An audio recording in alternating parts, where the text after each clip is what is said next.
เงินมันวันนี้มันไปเนี่ยได้กิโลแล้วถึงเบงเลยทางถึงแรงมีนะครับสั้นสุดในยอดนะ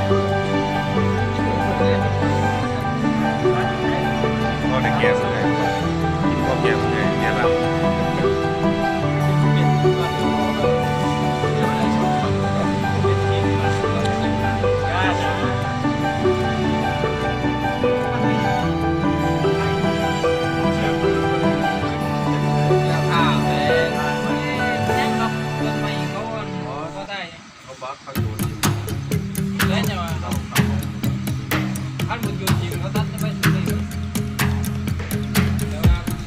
บไปสูตรเลย